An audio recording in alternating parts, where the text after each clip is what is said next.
చూడాలి.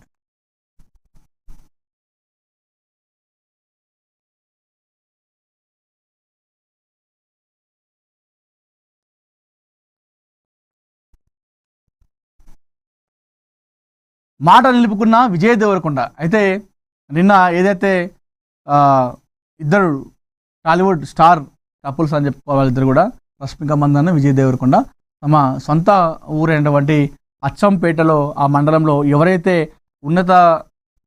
ఉన్నతంగా చదివారో, విద్యలో మంచి మార్కులు వచ్చినాయో వారందరూ కూడా వీళ్ళు ఒక మంచి బృహత్తర కార్యక్రమాన్ని చేపట్టారు. విజయ్ అదేవిధంగా మందన్న వారందరూ కూడా స్కాలర్షిప్లను కూడా అందజేయడం జరిగింది. దేవరకొండ ఫౌండేషన్ అనేటువంటి పేరు పెట్టుకొని ఆ ఫౌండేషన్ పేరిట ఆ విద్యార్థులు ఎవరైతే ఉన్నారో వాళ్ళందరూ కూడా స్కాలర్షిప్లు అందజేశారు ఇద్దరు. మరి ఈ విషయం పట్ల చాలామంది కూడా అనేక రకాలుగా అనుకుంటా ఉన్నారు. ఎందుకంటే విజయ్ దేవరకొండ చూసినాం మనం మొదటి సినిమా నుండి, ఏదైతే అర్జున్ రెడ్డి కంటే ముందు కూడా చాలా సినిమాలు ఉన్నాయి తనవి. కానీ హీరోగా పెళ్లి చూపులతో మొదలైంది ప్రస్థానం. ఆ తర్వాత సెకండ్ మూవీ అర్జున్ రెడ్డితోనే ఒక ఇండియా లెవెల్లోనే ఒక మంచి గుర్తింపు తెచ్చుకున్నాడు విజయ్ దేవరకొండ. అప్పటి నుండి కూడా ఆయన ఒక స్టార్ లాగా ఎదిగిపోయాడు అతి తక్కువ చాలా షార్ట్ టైంలో. ఇప్పుడు నాని ఏ విధంగా అయితే తక్కువ టైంలో ఆ విధంగా గుర్తింపు పొందిండో, అదే తరహాలో విజయ్ దేవరకొండ కూడా తన రెండవ సినిమాతోనే అర్జున్ రెడ్డితోని 2 తెలుగు రాష్ట్రాల ప్రజలు ఒక మంచి అభిమానాన్ని అయితే ఆయన చూరగొండని చెప్పుకోవాలి. అయితే ఇలాంటి నేపథ్యంలో ప్రస్తుతం ఆయన సినిమా చేస్తూ సమయం దొరికినప్పుడల్లా ఇలాంటి సేవా కార్యక్రమాలు చేస్తూ ఉన్నాడు. అయితే దీనికి అంతా కూడా కారణం విజయ్ దేవరకొండ పొలిటికల్ ఎంట్రీ ఉండబోతుంది అనేటువంటి ఊహాగానాలు అయితే వస్తూ ఉన్నాయి. సో ఈయన ఫ్యూచర్లో రాజకీయాలకు రాబోతున్నాడు విజయ్ దేవరకొండ కానివ్వండి, అంటే సతీమణి దేవరకొండ సతీమణి మందాన ఎవరొకరు పొలిటికల్ ఎంట్రీ ఇవ్వబోతున్నారు. దీనిలో భాగంగానే ఆయన సేవా కార్యక్రమాలు చేసుకుంటూ వెళ్తాను ఫస్ట్ నుండి కూడా. సో ఏదో ఒక పార్టీలో చేరి రాజకీయాలకు వస్తాడా, లేదంటే సొంతంగా పార్టీ పెట్టి ముందుకు వెళ్తారనేది కూడా చూడాలి. సో ఏదైనప్పటికీ కూడా ఈ సేవా కార్యక్రమాలు మరి ఆయన స్వతంత్రంగా స్వచ్ఛందంగా చేస్తున్నాడా, మరి దీని వెనకాల రాజకీయాలకు వచ్చే అవకాశం ఉందా అనేది కూడా మనకు క్లారిటీ లేదని. కానీ చాలామంది మాత్రం ఇదే అంటూ ఉన్నారు, విజయ్ దేవరకొండ పొలిటికల్ ఎంట్రీ ఉండబోతుంది, దీనిలో భాగంగానే ఆయన ఇలాంటి సేవా కార్యక్రమాలు చేస్తూ ఉన్నాడు, చురుగ్గా పాల్గొంటూ ఉన్నారు. సమయం దొరికినప్పుడల్లా ఏదో ఒక రకంగా సమాజానికి సేవ చేయడము, ఆపదలో ఉన్న వారికి ఆదుకోవడము, ఇట్లాంటి విద్యార్థులకు సహాయం చేయడము, స్కాలర్షిప్లు అందజేయడం, ఇవంతా కూడా పొలిటికల్ ఎంట్రీ ఉండబోతుంది ఫ్యూచర్లో. ఇప్పుడు ఆయన ఒక స్టార్ హీరో, రాబోయే రోజుల్లో ఒక స్టార్ పొలిటీషియన్ కూడా మారే అవకాశం ఉన్నట్టు కూడా చాలామంది సోషల్ మీడియా చెప్తా ఉన్నారు. మరి ఇది నిజమా కాదనేది కూడా మనం వేచి చూడాలి.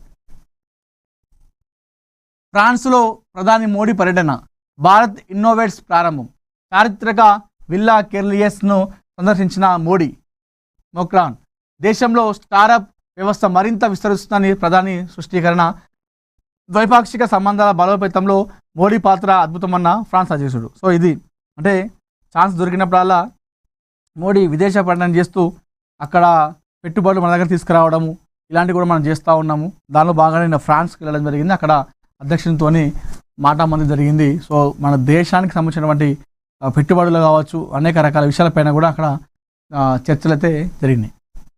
ఖరీఫ్కి ప్రత్యామ్నాయ సాగు ప్రణాళిక సిద్ధం, మంత్రి తుమ్మల నాగేశ్వరరావు, తక్కువ నీటితో సాగయ్యే పంటలపై వ్యవసాయ శాఖ ప్రత్యేక కార్యాచరణ, 87.49 లక్షల క్వింటాళ్ల విత్తనాలు అందుబాటులో, జిల్లాలో ముందస్తు నిల్వలు, ఎరువుల బుకింగ్ యాప్లో మార్పులు, మీ సేవ ద్వారా కూడా అవకాశం, వాట్సాప్ ద్వారా 28 లక్షల మంది రైతులకు వాతావరణ సలహాలు అని చెప్పేసి ఇక్కడ చూస్తూ ఉన్నాము.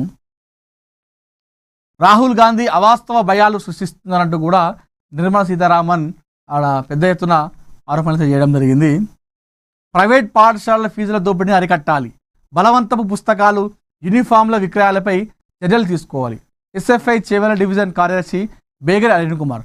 నిజంగా ఈ ప్రైవేట్ స్కూళ్ళ దందా ఎంత దారుణంగా తయారైందంటే మీకు ఒక ఎగ్జాంపుల్ చెప్తాను నేను. ఈ ప్రైవేట్ స్కూల్ ఇప్పుడు స్టార్ట్ అయినాయి కదా, ఈ ప్రైవేట్ స్కూల్ ఏదైతే ఇప్పుడు ఈ అకాడమిక్ ఇయర్ అయ్యి ఇంకొక అకాడమిక్ స్టార్ట్ అవుతుంది కదా, ఇప్పుడు ఎండాకాలం, ఈ ఎండాకాలం నుండి మొదలవుతాయి. పాపం ఆ పాఠశాలలో ఎవరైతే టీచర్స్ ఉంటారో ఆ పిల్లలకి టీచర్స్ ఉంటారు కదా, ఆ టీచర్స్తోనే వీళ్ళు గల్లి తిప్పిస్తారు ఎండాకాలంలో. పాపం మీరు చూడండి, వాళ్ళ బాధ వర్ణాతీతం అది వాళ్ళ బాధ. పాపం పైన టవల్స్ కప్పుకొని లేదంటే చున్నీలు వేసుకొని ఆ ఎండకు ఇంటింటికి తిరుగుతూ మా స్కూలుకు రండి, మా స్కూలుకు రండి అని చెప్పేసి అడుగుతూ ఉంటారు పాపం. అక్కడ నుండి మొదలవుతుంది ఈ ప్రైవేట్ స్కూళ్ళ దందా అనేది. ఆ టీచర్స్‌ని చాలా ఇబ్బంది పెడతారు. ప్రతి ఒక్క గల్లీ ఇస్తారు. ఆ గల్లీని పంపించేసి ఈ గల్లీ మొత్తం మీరు తిరగాలి, పాంప్లెంట్ పంచాలి. వాళ్ళు ఒక టీచర్స్ వాళ్ళతోని పాంప్లెంట్ పంచిస్తారు ఈ యాజమాన్యం అంతా కూడా. మీ మీ స్కూలు మంచి స్కూలు, మీ స్కూలు చక్కదనం స్కూల్ అయితే మీరు వాళ్ళని వెళ్ళి బయటికి పంపించారు కదా. బ్రోచర్స్ ఇచ్చి మా స్కూల్‌కి రండి, మా స్కూల్‌కి రండి అని చెప్పేసి అలా ఉండే అవసరం లేదు కదా. మీరు వాళ్ళు ఏ విషయం ఉండాలి? చదువు విషయంలో జనాలకు, విద్యార్థులకు మీపై నమ్మకం వస్తే ఆటోమేటిక్‌గా మీ దగ్గరికి వస్తారు. అంటే మీరు చక్కదనం లేకనే కదా మీరు అక్కడ వాళ్ళకి పంపించేది ఇంటింటికి టీచర్స్‌ని. అదైపోతుందా? ఇక పుస్తకాలు. వాడు చదివేదే 2వ తరగతి, 3వ తరగతి. వాడు కొన్ని కిలోల బరువు మోస్తాడు. ఆ బరువుకు ఆ చిన్న పిల్లలు మొత్తం ఇట్లా ఇట్లా ఈ విధంగా కుంగిపోతారు చిన్నప్పుడే. మళ్ళీ కొన్ని పాఠశాలలో లిఫ్టులు ఉన్నాయి. స్టెప్స్ ఎక్కాలి. ఆ బరువు వేసుకొని 2వ తరగతి, 3వ తరగతి పిల్లలు 7 సంవత్సరాల పిల్లలు ఆ బ్యాగ్ వేసుకొని పైకెళ్ళాలి. కనీసం స్కూల్ పోయినాకైనా ఆయమ్మలు సపోర్ట్ చేస్తారంటే నామకే వస్తాయి. అది ఏముండదు. అట్లా ఏముండదు. పేరుకు ఆయమ్మలు ఉంటారు, అన్నీ చూసుకుంటాం. పాపకి ఏమైనా అయితే కూడా ఆయమ్మలు తినిపిస్తారు, అది ఇది అని చెప్తారు. అక్కడ ఏం జరగదు అట్లా. పిల్లలే పాపం గాడిదే కదా మోసినట్టుగా అన్ని కిలోల మోపిస్తున్నారు ఈ ప్రైవేట్ స్కూళ్ళ కథలు. ఇది పక్కన పెడదాం. ఇది ఇప్పుడు అసలైన కథ. ఇది ఏంటంటే మన యూనిఫామ్ల దందా ఇంత దారుణం అంటే ఇది చెప్తాను. యూనిఫామ్ల కథ నేను చూసినట్టు చెప్తున్నా. ఇప్పుడు ఒక ప్రైవేట్ స్కూల్ ఉంటుంది. ఆ స్కూల్కి సంబంధించిన డ్రెస్సు ఆ స్కూల్కి ఉంటుంది. ఇంకొక ప్రైవేట్ స్కూల్ ఉందనుకోండి, ఆ స్కూల్ డ్రెస్సు వాళ్ళకే ఉంటుంది. అది వేరే వాళ్ళకి ఉంటుంది. మళ్ళీ ఏ స్కూల్ది వాళ్ళకే ప్రైవేట్ స్కూల్ డ్రెస్సులు ఉంటాయి. స్కూల్కి ఆ గుర్తింపు కోసం వారికి ఉంటాయి. అయితే ఇప్పుడు ఈ స్కూల్లో ఏం చేస్తాడంటే పోగుడుతోనే పుస్తకాలు రాస్తాడు, అయిపోతుంది. స్కూల్ యూనిఫామ్ రాసిస్తాడు. ఈ స్కూల్ యూనిఫామ్ ఇది ఇట్లా ఉంటుంది అని చెప్పేసి మనకు ఒకటి డెమో ఇస్తాడు, చూపిస్తాడు. ఇది షర్టు, ఇది ప్యాంటు అని చెప్పేసి చెప్తాడు. చెప్పి ఏం చేస్తాడు వెంటనే, ఇది మీకు కావాలంటే పలానా కోటిలోని పలానా ఒక షాప్కి వెళ్తేనే దొరుకుతుంది అని చెప్పేసి చెప్తాడు. అని అర్థం చేసుకోండి. వేరే కాడ ఇప్పుడు ఆ డ్రెస్ ఉన్నది మనం ఎక్కడైనా ఆ క్లాత్ తీసుకొని మనం కుట్టించుకొని మనం చేసుకోవచ్చు. స్కూల్లో ఏం చెప్తారంటే పలానా కోటిలోకి పోయి కోటిల షాప్ దగ్గర వెళ్తేనే మన స్కూల్కి సంబంధించిన డ్రెస్ ఇస్తారని చెప్పేసి చెప్తారు.